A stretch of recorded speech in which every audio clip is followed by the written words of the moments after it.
Hello and welcome to Basketball Talks, a podcast Gumption production. I am your host, YoGab. How are you guys doing today? I'm excited because we're going to do two things. We're going to be doing my top five teams for the NBA, and I'm also going to give you five hot takes that I have for the NBA season.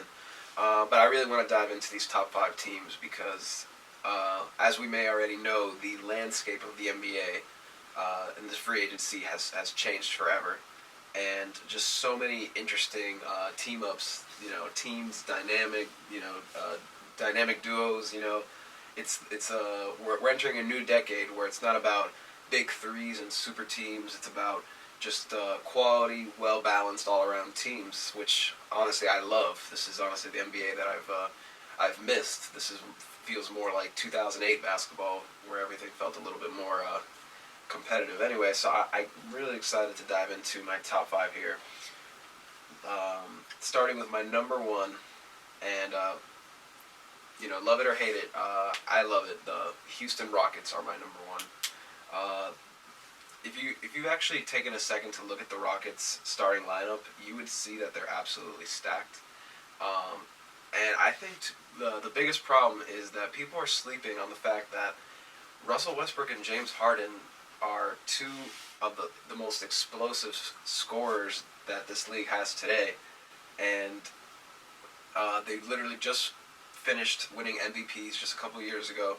And I think the biggest reason people sleep on them is because they used to play in Oklahoma City Thunder together with Kevin Durant, and they couldn't win a championship, not being able to beat LeBron James' Miami Heat. And to that I say that having Kevin Durant on your team adds a completely different dynamic.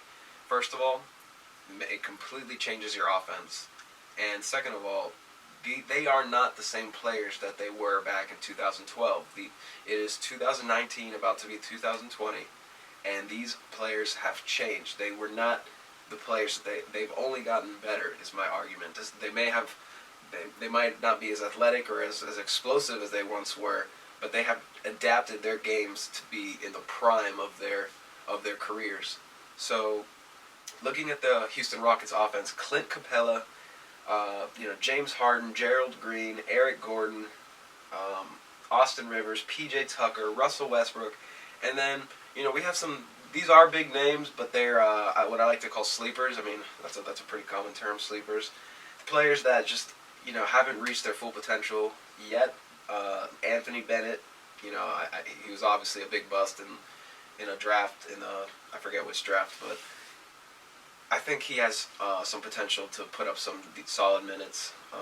Ben McLemore is good. He also has fallen off a little bit, but I still think has good value. How old is Tyson Chandler? They have Tyson Chandler. I can't believe he's still in the NBA. I'm sure he's been putting up solid minutes as well. This team is no joke. In fact, I think that the fact that they were already such contenders, I think that losing Chris Paul for Russell Westbrook for me is a huge upgrade. I mean, I think people are underestimating how huge of an upgrade this is for the Houston Rockets. Simply for the fact that Russell Westbrook is a so much better point guard. I think first of all that he's going to get along a lot better with James Harden on and off the court, and I do think that will translate off. That will translate on the court. And I think his play style will match well with James Harden. I think they can kind of do like a LeBron D. Wade type deal, the way that they used to play together. Just taking it to the lane. Harden, will definitely be stretching the floor, shooting his threes. I think, and just the all-aroundness of this team, I can see them pulling off what the Toronto Raptors basically did this year. I can see them doing that exact same thing, led by James Harden and Russell Westbrook. So. I'm going to stop sucking the Rockets off now. I'm going to move on to my number two, which is controversial. These are all very controversial. I think most people, or a lot of people, disagree with my Rockets being at the number one. I just think that they're going to be regular season warriors. Like they are just going to dominate the regular season, and don't sleep on them in the playoffs. That's all I'm going to say. So moving on to the Lakers, also controversial. That's my number two. I think that this year is make or break for the Lakers. I could maybe see them, being contenders, the following season. But I do think that this upcoming season, the 2019-2020 season, is going to be the Lakers and LeBron James's legitimate last chance, or best chance, I should say, to win it all. I just think LeBron James I believe it's his 17th season, entering his 18th, or I forget if it's his 16th, entering his 17th. But LeBron is definitely getting up there. He's definitely showing that he still is in it. But my biggest concern with him, and I think his biggest concern as well, is the 81 game season. I think just a full NBA season. Obviously, he won't be playing most of it, or not. He will be taking breaks. He obviously will be sitting out certain games, saving himself for the playoffs. But I do think that will be taxing on his body. I think they do need to reduce his minutes in the regular season, or I'm sure they're going to be monitoring him like a hawk and making sure that he stays healthy, because he is definitely the number one factor for them. But they also have a good supporting cast as well. Obviously, losing DeMarcus Cousins did hurt them, although I feel like DeMarcus Cousins, he's not very good. I honestly, like, if he was healthy and he stayed healthy, I believe DeMarcus Cousins would be one of the best centers in the league. But he hasn't been able to, and honestly, finding out about his off-court, problems, harassing his girlfriend, and he just seems like a lot of trouble, on and off the court. So I think Dwight Howard was as good as a substitution that they can get in that time, and I do believe Dwight Howard also, if wasn't plagued by injuries, could also be one of the best centers in the league. So I do think he's going to put up good minutes for them. I think Dwight Howard is also, similarly to LeBron James, feels like this season is his last chance. I feel like them two especially are going to be playing with a serious chip on their shoulders for a championship. And they're friends, that they go way back.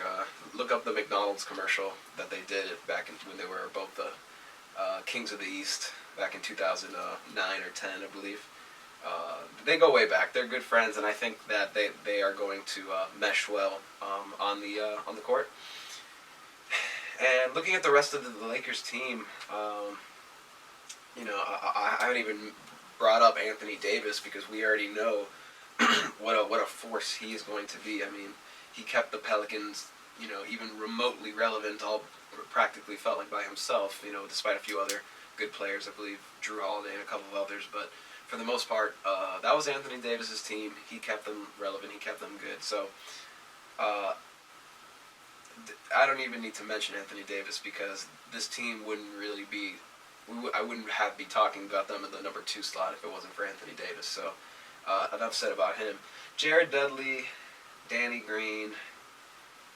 Jared Dudley is definitely, I believe, getting up there as well.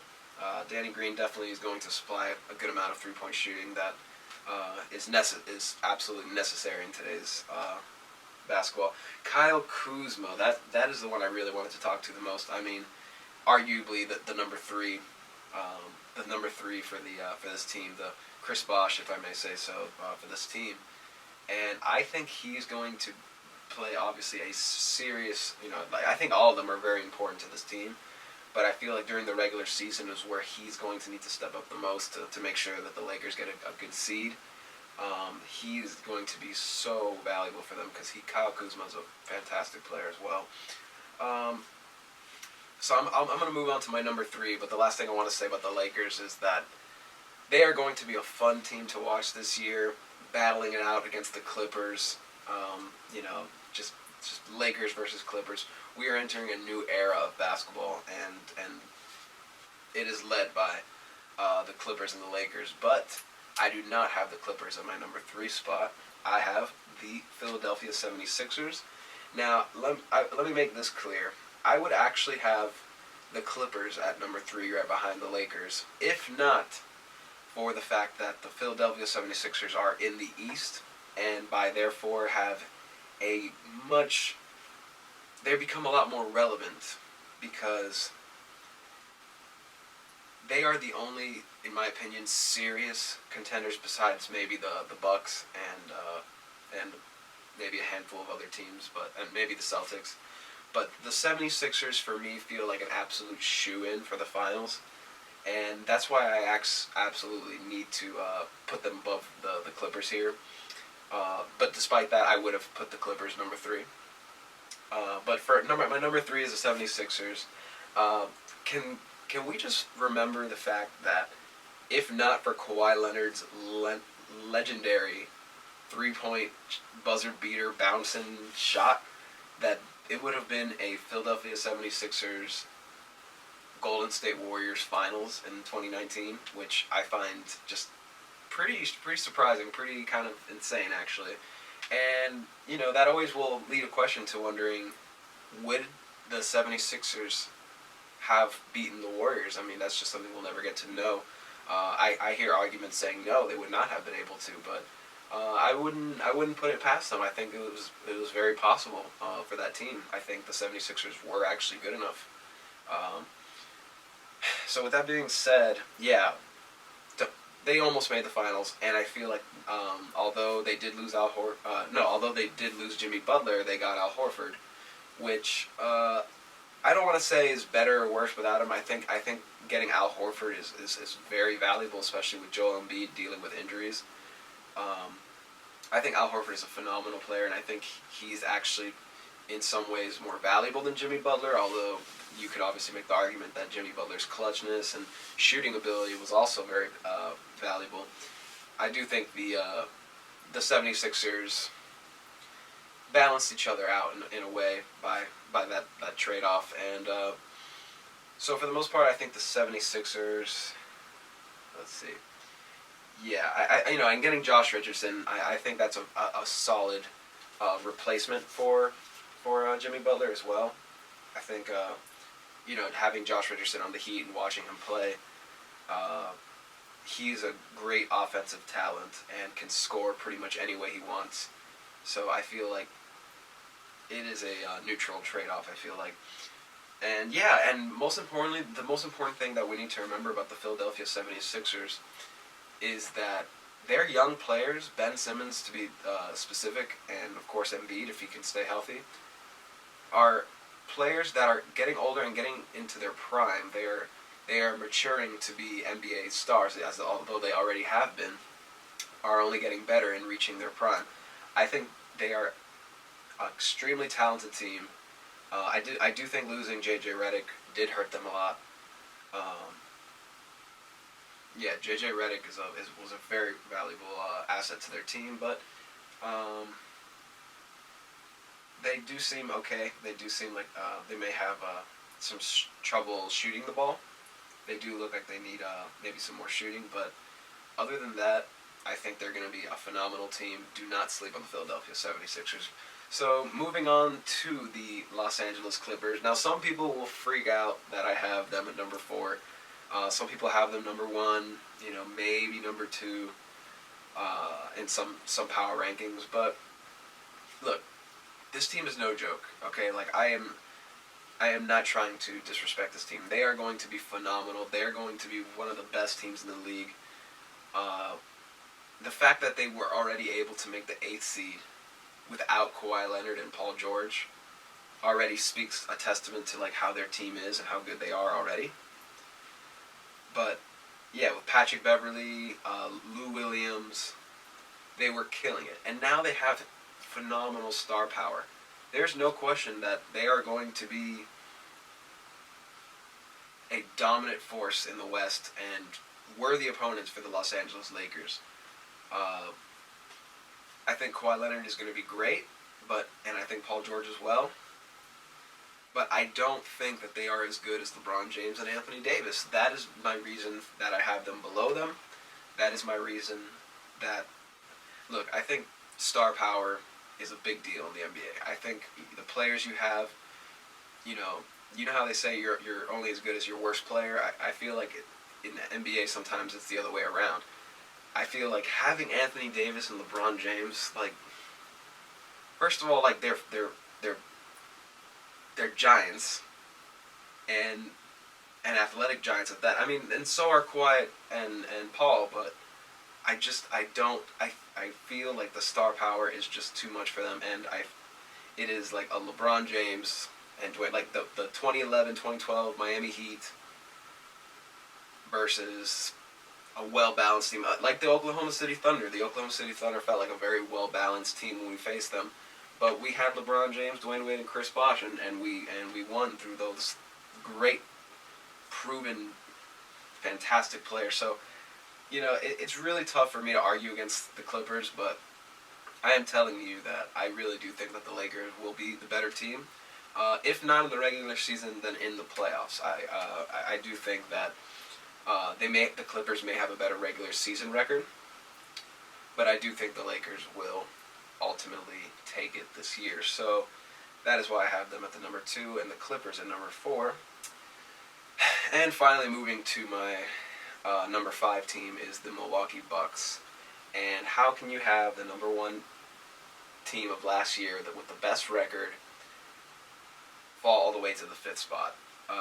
I think that the Bucks make themselves very difficult to ignore because they're such an easy team to ignore.